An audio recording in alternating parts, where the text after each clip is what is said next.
Live. We're actually, it's been a while, Adam, since we've run a happy hour, but Yep. we're running a happy hour with our friend Dana. Is it Hork? Yes. Hork? I Yeah. want to make sure I pronounce it right. Dana, welcome Thank you. to Drink Up Live podcast.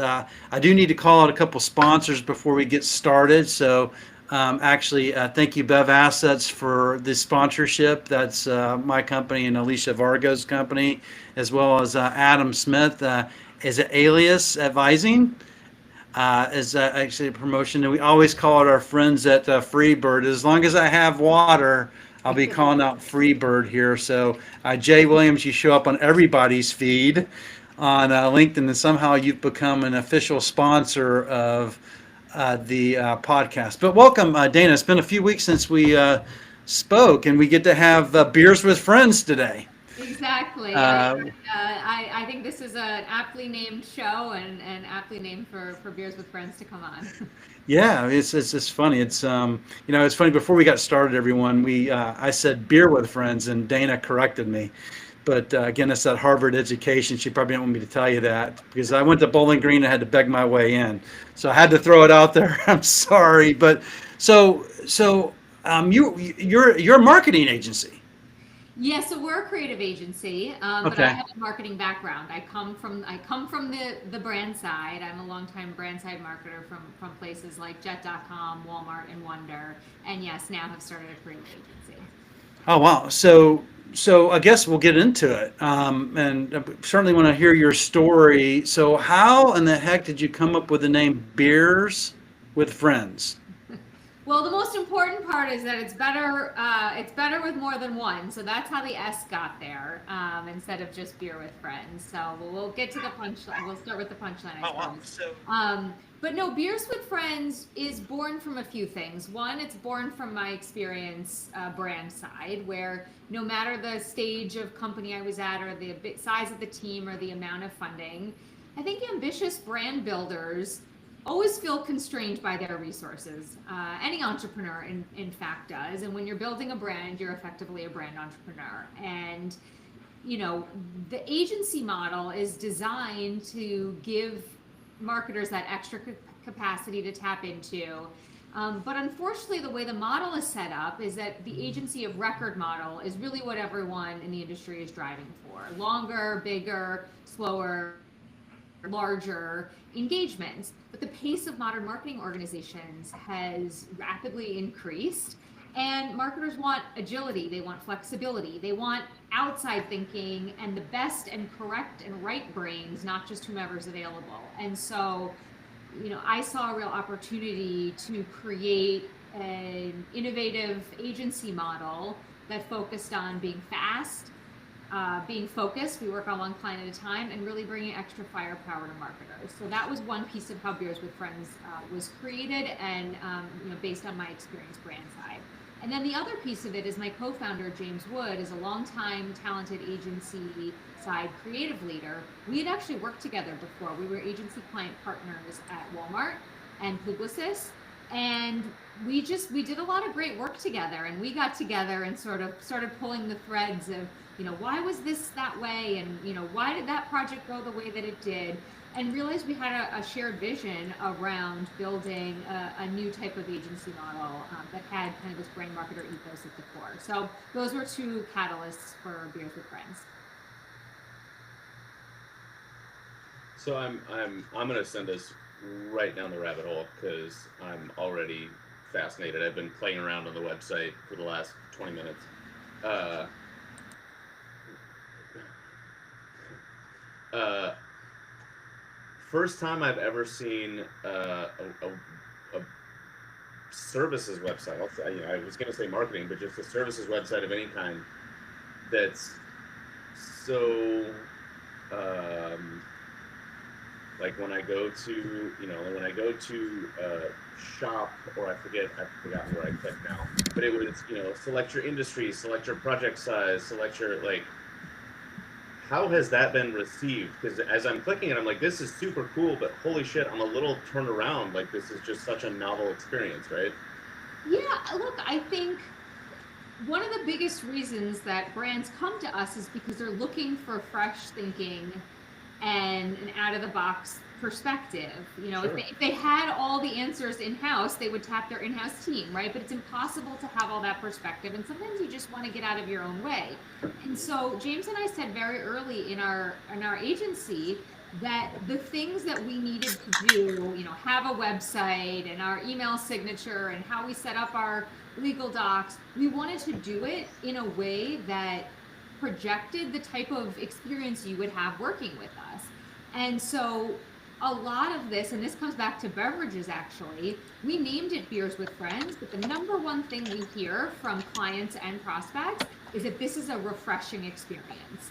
And the website brings that to life. I mean, we've literally productized our service offering. We built it on Shopify, which is very rare for a services-based business, let alone a creative agency. And we really leaned into the beverage and beer metaphors. You can go on our site and, you know, shop a beer run. You can look at how we can construct them into 4-packs or 6-packs or 12-packs. And to, you know, to work with us on repeat. You're talking to two beverage guys. We're like, oh, this is so cool, man. You're right. Like, Yeah, and so our website was really one of our first proof points of that. And I'll Yeah. say this too, is that I think one of our biggest value proposition is really creativity within constraints. And when we started, we felt very strongly that, you know, we both have, James and I have very strong track records from previous places, but we didn't want to, you know, pull in all this past work under our Beers with Friends shingle. We were going to create new work out of this and use that for case studies. But when you're starting, you don't have that. And so we had to turn, you know, we had to use our constraints and think creatively and said, well, if we're just starting and we don't have work, let's make our website feel like our work. It's surprising, it's refreshing, it's unexpected. And that was really what pushed us to create a website. Oh, so you show people how you're creative through your website, and they're like, oh yeah, I want to work with those people. They're very innovative in what they can do and creative and how they bring the story together. Do you work with any beverage brands? We have worked with beverage brands, absolutely, and Okay. we work with a lot of CPG brands. Okay. So that's very much a part of our DNA. I was actually at Expo West earlier in the year and met a lot of brands, and so yes, we work with beverage brands. I spent my summer internship at PepsiCo, so I've worked inside a large food and beverage brand, and yeah, and if people want to check it out, I just, the marketer in me can't help it. They can go to bwfagency.com and check out our site. I'm jealous you got to go to Expo West. Adam got to go to Expo West. You got to go to Expo West. I tried to get on a media pass, and they told me no. Yeah, So anyway, maybe next year. maybe next But, year. so if you're able, right? Because I'm playing. This is fascinating to me. My wife was a marketer with. She's switching careers. That's why I say was. She's still my wife.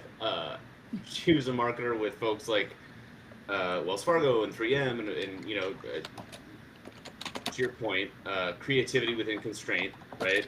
Banking and, you know, large format manufacturing, right? And Sam and I talked about this, by the way, but I know from your client roster, I'm from Minnesota, so Oh. so I know Oh, yes. when you say those brands, I know where this is coming from. Yes, and so I'm you know, most of what I know from marketing comes from her, and I'm fascinated by the site as a whole. But I'm curious if you can talk about it. The Perfect Bar Fit Chiller check. Can you Yes. tell that story? Because I'm assuming it's fascinating, and I'm trying to wrap my head around it and understand exactly what happened, and I'm coming up a little bit short. So if you wouldn't mind. Absolutely. So we were in our earliest days, and you know, our principles were very much at the core. How do we work quickly? You know, bring an outside perspective. And so our client at Perfect Bar, this is actually, I have one here. So they came to us with a brief that said, you know, we have this refrigerated bar, and you know, it has a longer shelf life. It can stay out of the fridge for longer, but our customers really prefer to consume it when it's chilled. But Sure. we're looking to capture more of the on-the-go occasion, so you can, you know, throw it in your bag, and it still can be chilled to the perfect temperature. And Yeah. so we used our beer run sprint model to bring on a food packaging engineer, and actually prototype what would a perfect fit, perfect bar chill pouch look like. And you know, we had requirements around, you know, it needed to stay at X degrees temperature for X amount of time. we prototyped different things, and we figured it out. And certainly the production time and all of that took longer, and we often stay on with clients for the execution phases after these. So what's a sprint model? Is that basically a 90-day deal or something? You say, come on and do something, or how does that work? We're going to make this into a clip. It's not 90 days, it's 5 days. Okay.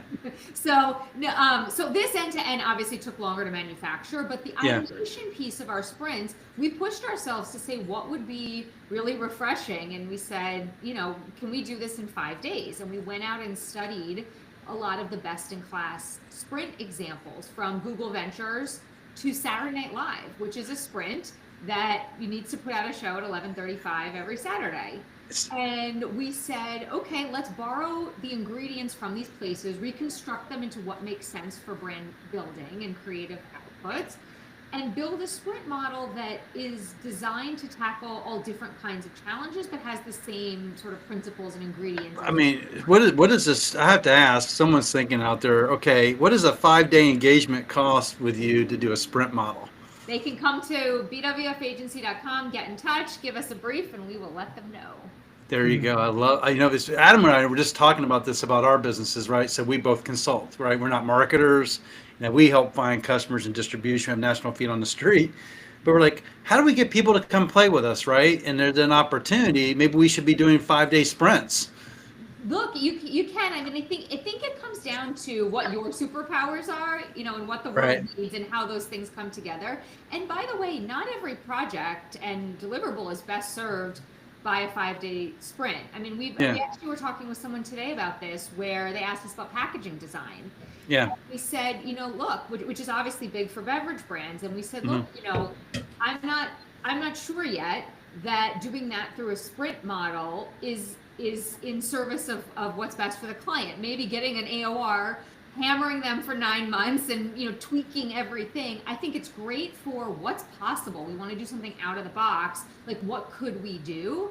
But all of the rounds and really the technical specs and all of that is probably better served through a longer time horizon project, and that's totally fine. And I think we're very selective with the types of projects, and we're certainly selective with the types of clients that we take on. You've really got to have the right mindset and DNA to want to work in this process and bring your organization along.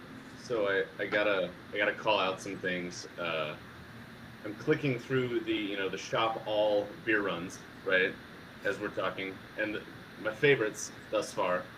How do I light this money on fire? Hot shit ideas in a can, and need cool shit for the board meeting, right? Just, beautiful, absolutely beautiful. Because the number of times, specifically, how do I light this money on fire and need cool shit for the board meeting? As the ops guy, I'm like, I literally had a call today. They're like, could we get more samples to go out for? Okay, quick story. You tell me if this resonates, Sam. I know it will with you. So I got asked, hey, can we make sample cans and fill them with water, but so that we can showcase new artwork, right? Sure. Used to run a pilot facility, still very close to the folks that do. We used to do it all the time, got it set up, did it, sent it to them. Told them more times than I could count, 7 times to remember it. Told them 8, whatever it was, right? These are samples. They're filled with water. Don't open them. It's not, it's tonic water. There's preservatives. It's going to be, right? I swear to God, we're on a call today, and we're discussing the existing, the stage that we're at in the reformulation process, right? Because while we're doing production and we have all these things going on over here we're working on adjusting the formula, right? And one of the sales guys goes, yeah, the recent sample I tasted was just really, it was really flat. It was really, there was nothing to it. There was no body. There was no flavor. And somebody else goes, Pat, did you open the can that I gave you? And he goes, yeah, why? And we're all like, that was water. You tasted water. He's like, well, that makes sense why it seemed really light. Boys and girls. Really? And then the question was, well, hey, we need more samples for the board meeting, for the whatever. And I was like, we're having production in 12 days. Can you wait 12 days, or do we really need to spend several $100s between shipping and everything to get this done, right? So I need shit for the board meeting. Beautiful. Yeah. So the question that comes of that ramble and the eye roll is, again, selfishly speaking for myself, but I think this will Hey, we apply, reversed roles, by the way. I'm the thinker on this one right? today. So say I'm a brand that, I see all the stuff on here and I see the case studies and the rundowns. It all sounds great, but like I'm so green, I don't even know where to begin. Right? Do I just fill out the contact form and go, here's what I'm doing, help? Yeah, I mean, look, most client projects don't start immediately with the need. They start with a relationship that we've had with someone Sure. for a period of time, whether it's folks we've worked with in past lives, people we've known socially, what have you.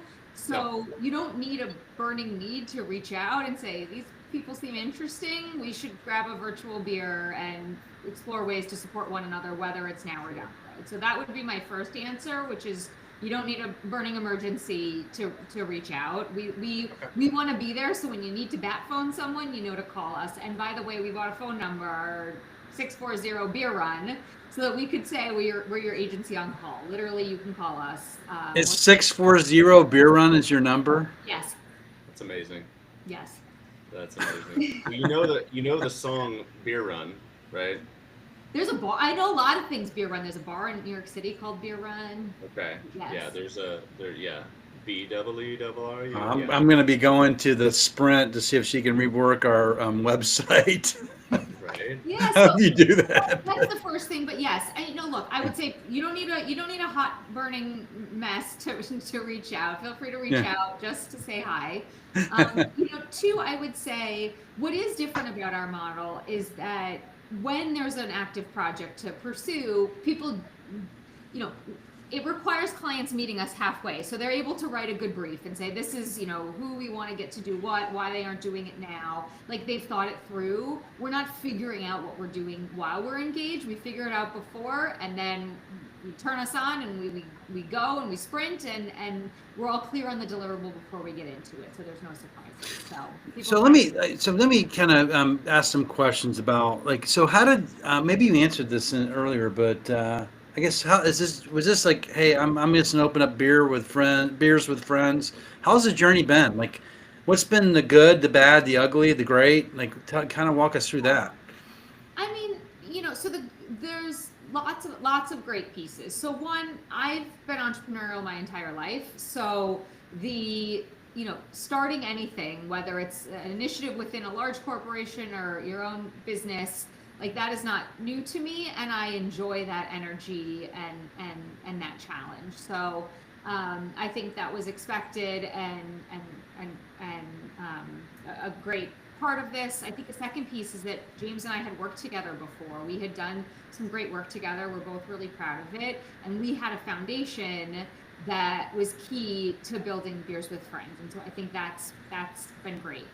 I think we've been also very lucky. Another silver lining in all of this is that James and I have been in this industry a long time, whether it's client side or agency side, and almost all of our clients have been people that know us, and they're like, yeah, we know what we're going to get with you. We know you're an idea machine. We know you think outside the box. Like, we know you make great work. Let's skip to the part where it's like, what should we do and how should we do it and when should we do it? So we've been very lucky to start with some great brands and great contacts that have been part of our career. So is this your first company, second company, third company?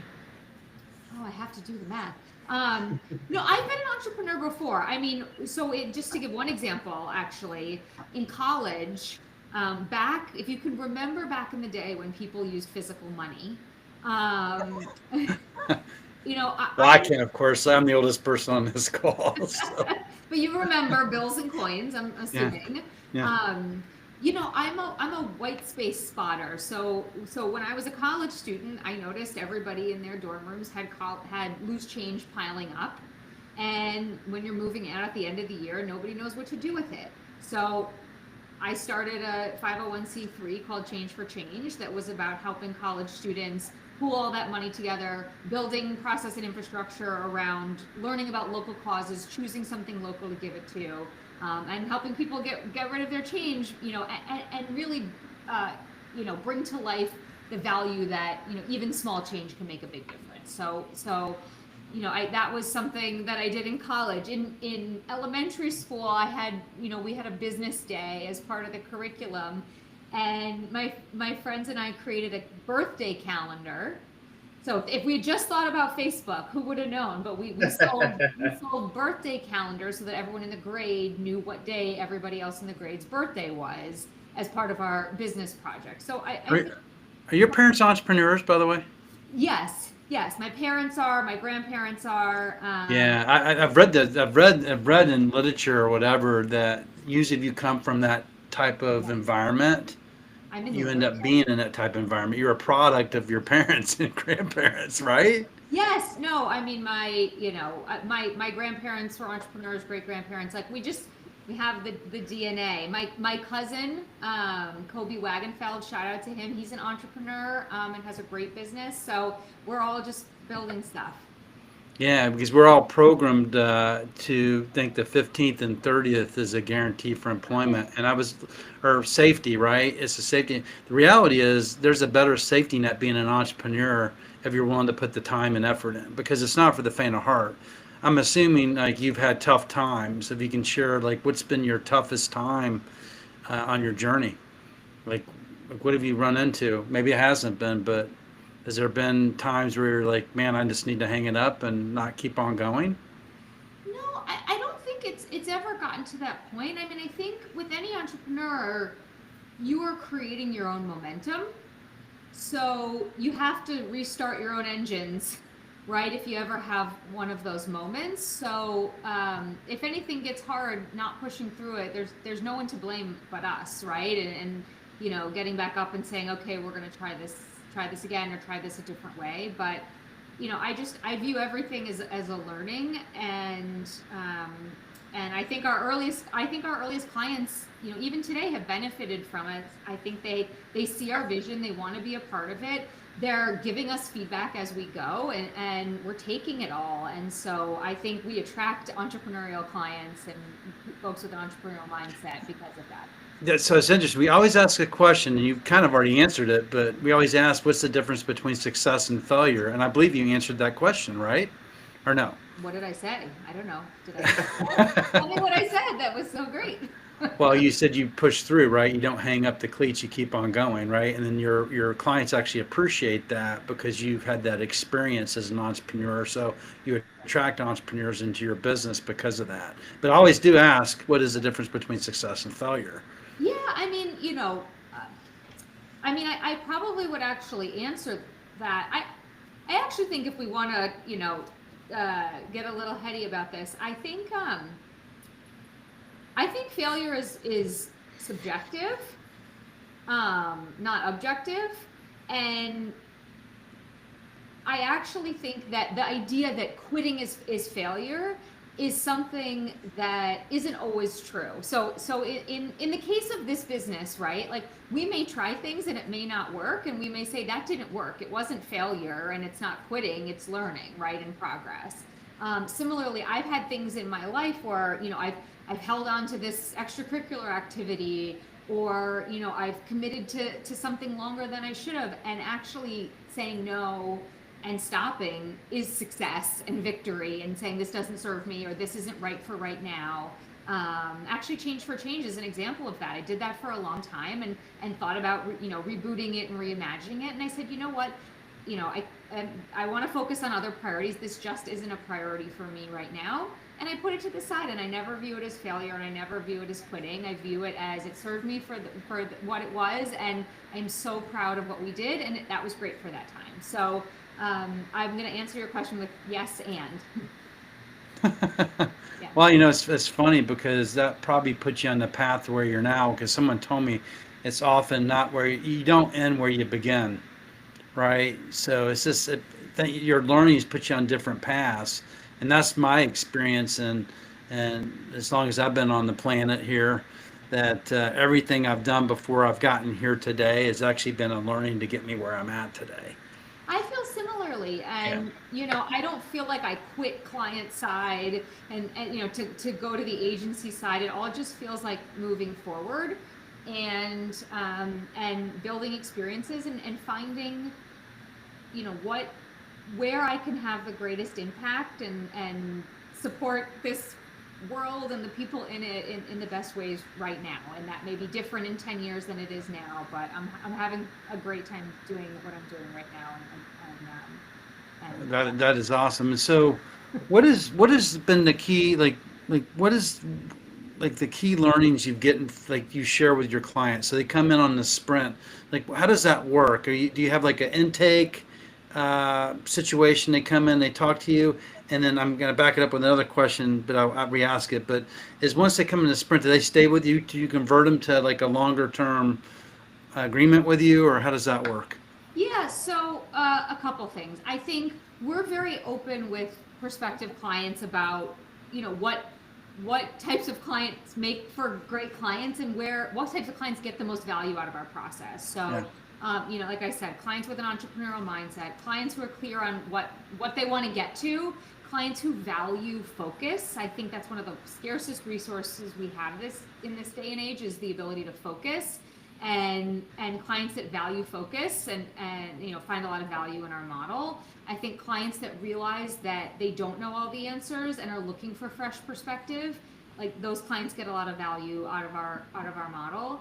And I think, similarly, we've learned through our process that, not clients with a complex decision-making structure, with 10 other clients behind the client, don't always make great clients for us. And we say to them, look, I totally appreciate your org is structured this way. I've worked in organizations like that.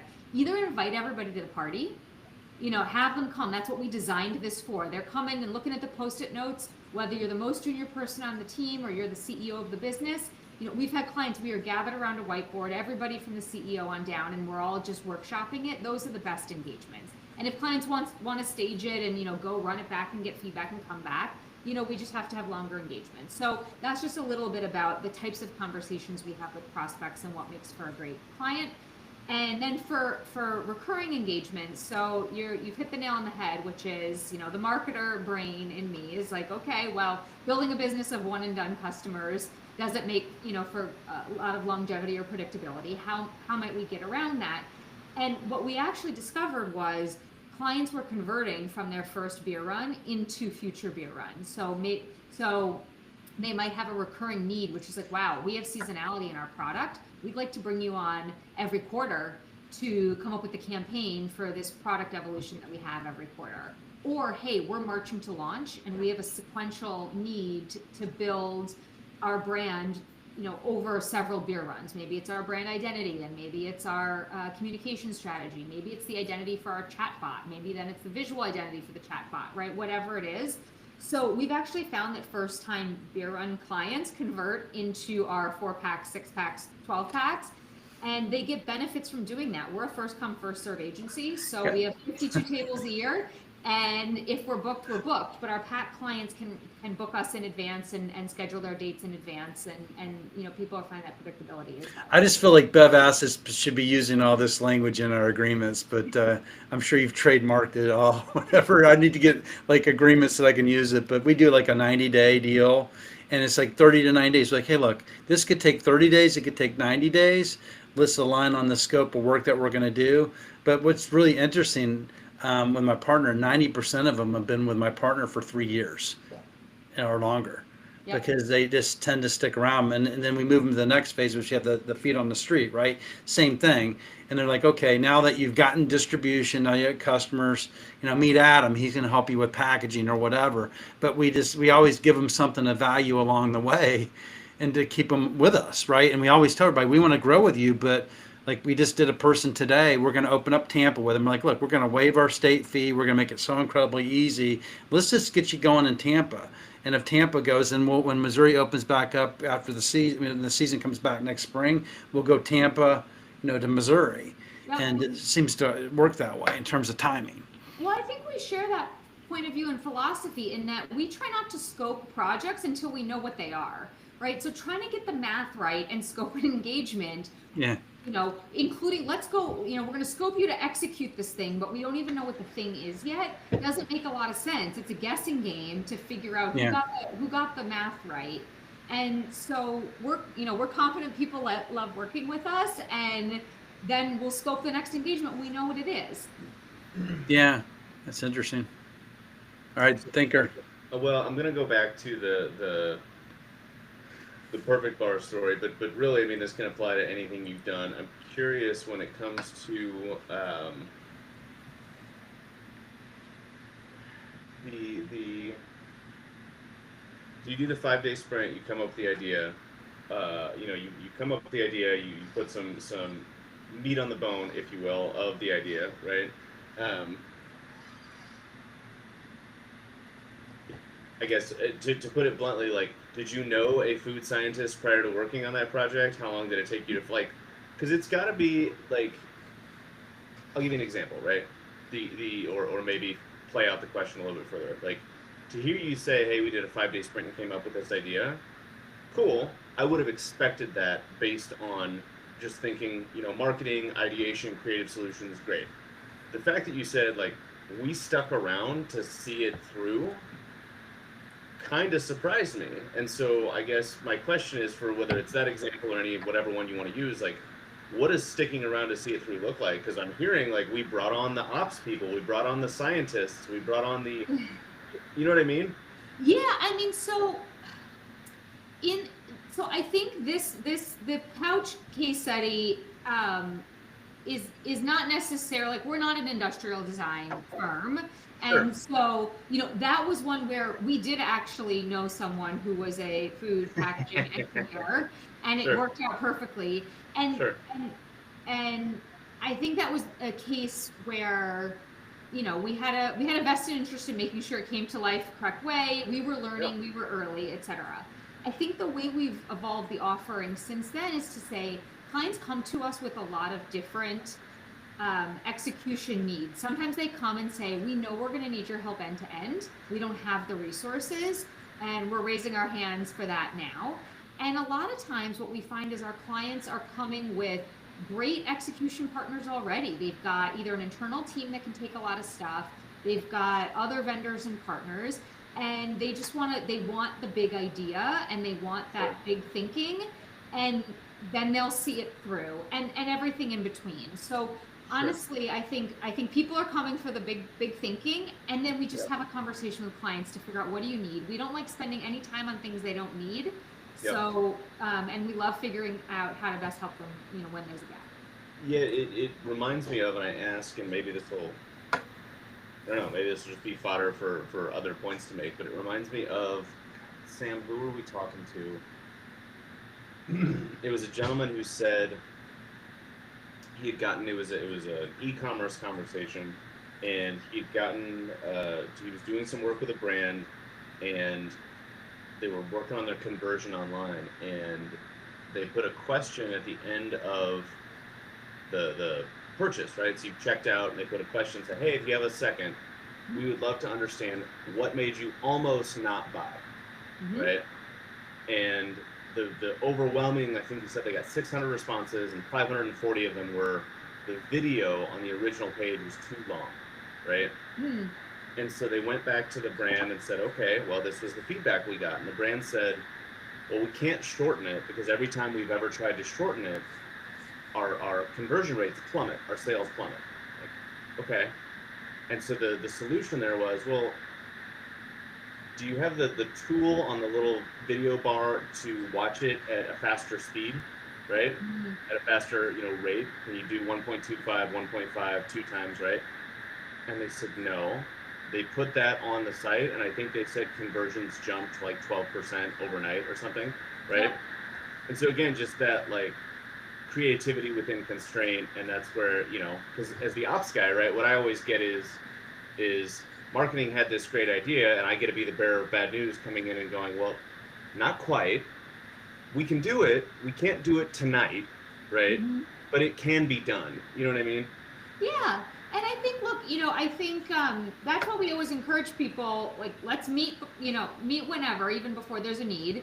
We Yeah. start with the brief, and your job is to tell us what you need, and our job is to tell you, how we can get there and what the trade-offs are in getting there. And just one point on feedback, we actually, I'm sharing my brand side roots openly here. We actually do a project-based NPS after every client engagement. Okay. Yeah. Because we really want to know. Yeah.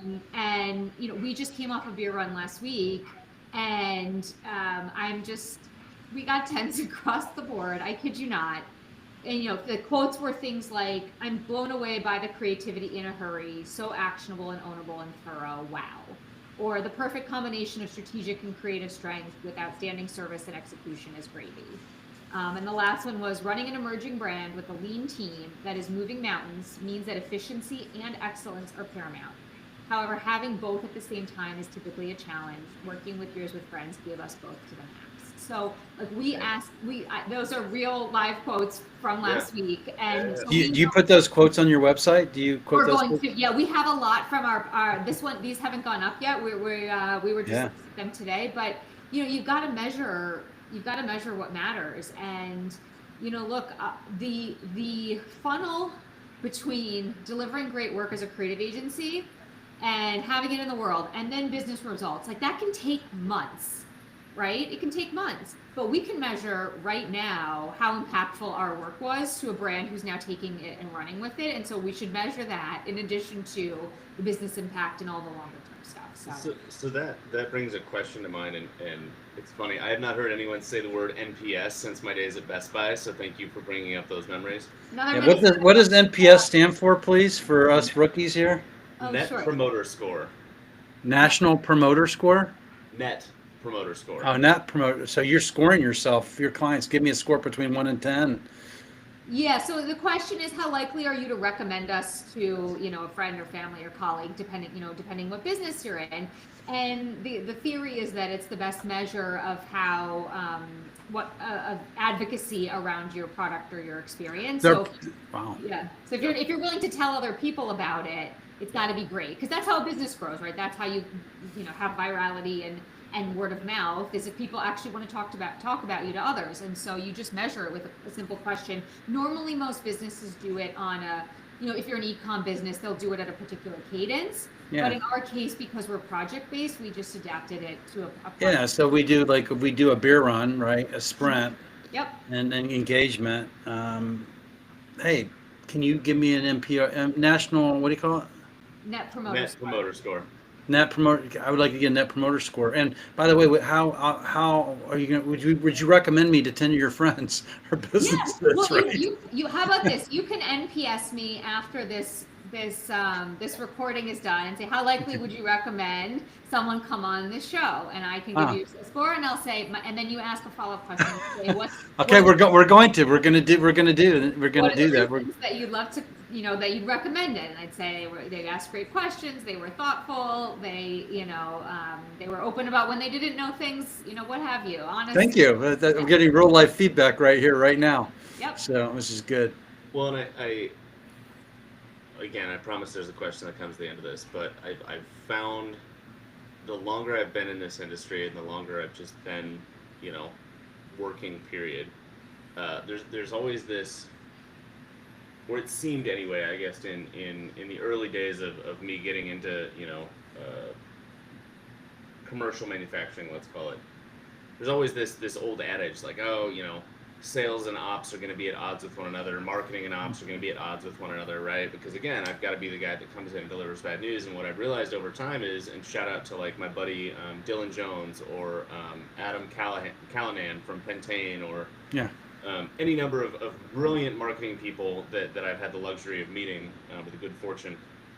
Where we connect, where we're kindred spirits, if you're a true marketer, and you can tell me if I'm wrong, Dane, or not, is in a fanaticism over the data, right?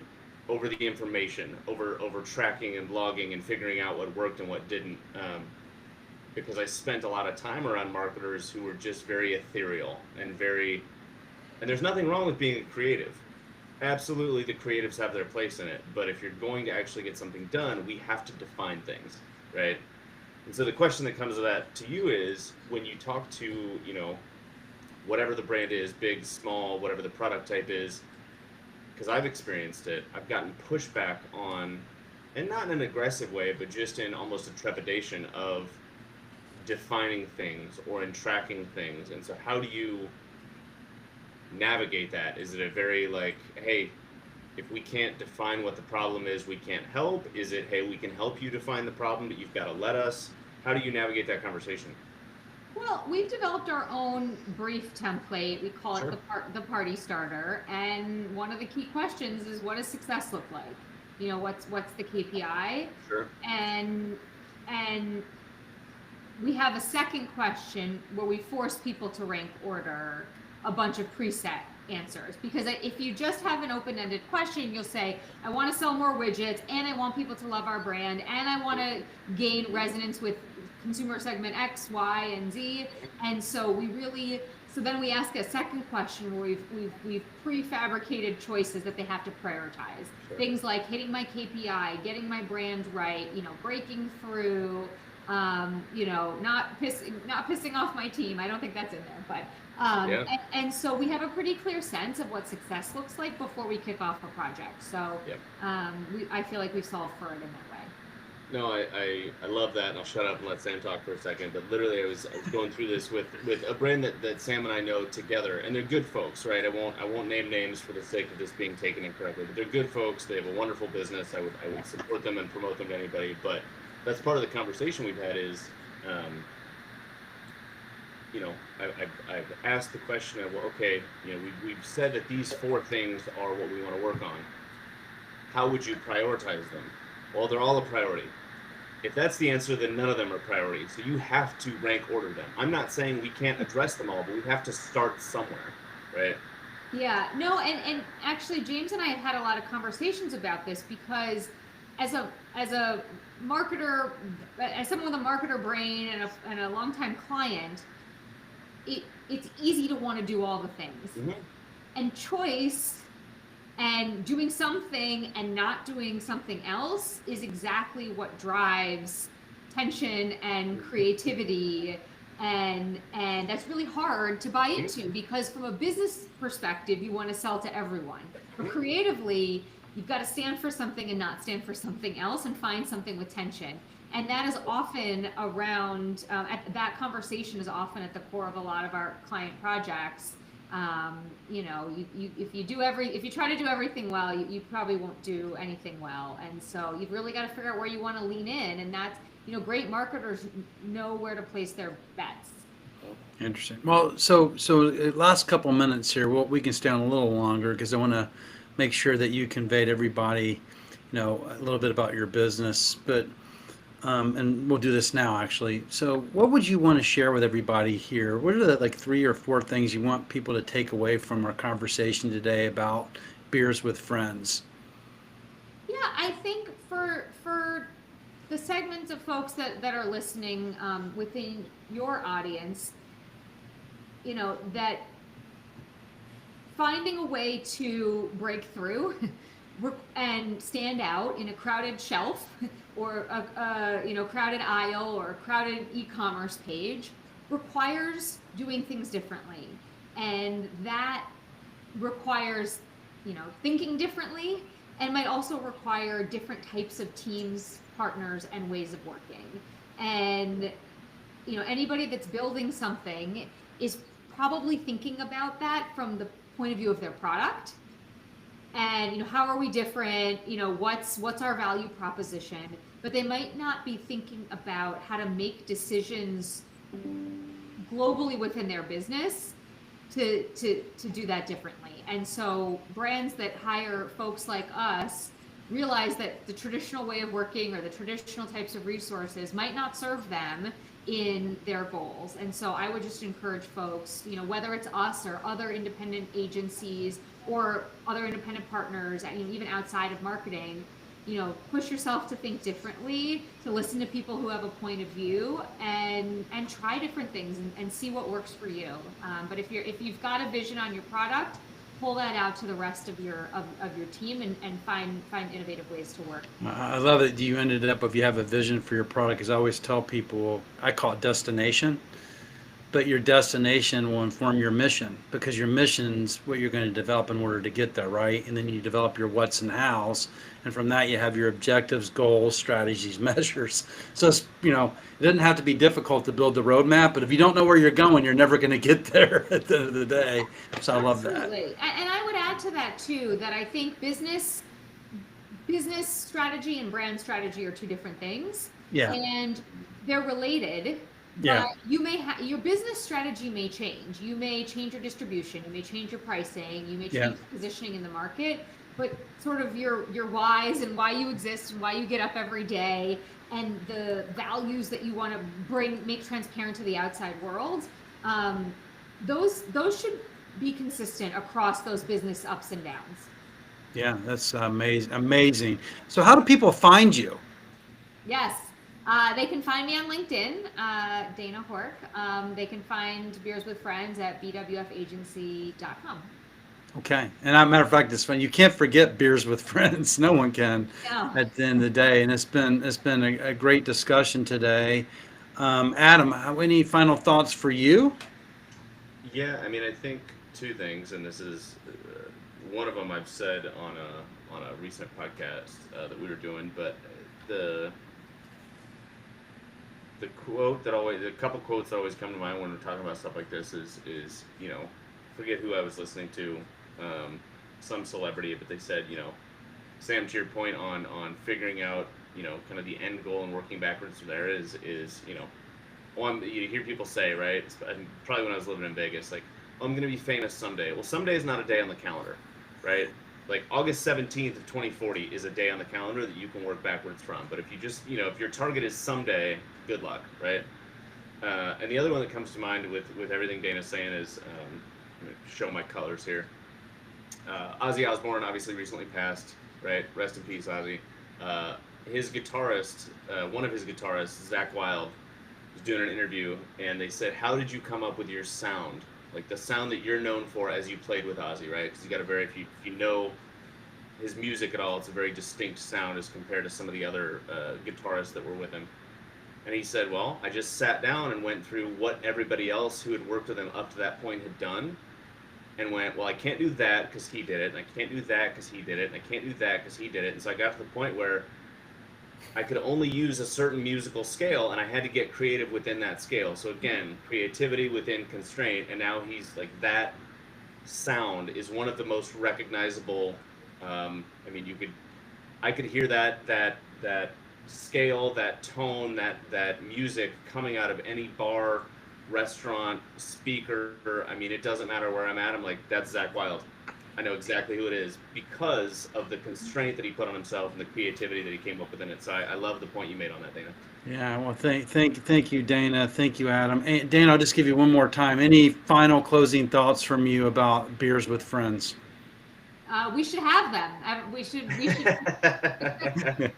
No, I always have to. I have a sponsor. I got to bring. Jay. I have to introduce you to Jay. Matter of fact, you probably could do some work with Jay. This Jay Williams. You got to follow Freebird. You'll see what he does on LinkedIn. You're probably like, oh, that's like marketing brilliance. He literally just talks about anything like a stream of thought, and everybody in the world loves him on LinkedIn. And then he's tied it into this brand called Freebird, which he saw a white space. Obviously, we know who Liquid Death is, right? Mm-hmm. And he's found a white space with this. And it's like, who names their water after the song Freebird? Because I think about Leonard Skinner when I think about Freebird, this song, but which is amazing. So, but any I guess that's your closing thoughts. And I guess we'll just leave it at that. Sounds okay. Good. Yeah. If this resonated with anyone, feel free to reach out. Happy to connect. Okay, great. Well, this has been a great show. Thanks everybody for joining us on the happy hour. I hope you're enjoying your favorite beverage wherever you may be. We'll be here live on Saturday, I believe, Adam, with everybody at 9:30 a.m. Central Standard Time. And we'll let you know who our guest is tomorrow. Hopefully our guests show up, and we'll do what's that score again we have to get? Net Promoter Score. We'll get the Net Promoter Score from Dana. Anybody that was watching this, you can certainly send in a score 1 to 10. Tell us where we can improve, or you would recommend us to come on the show. But thank you, everybody. Have a great Thursday. Thank you. Thanks, everybody.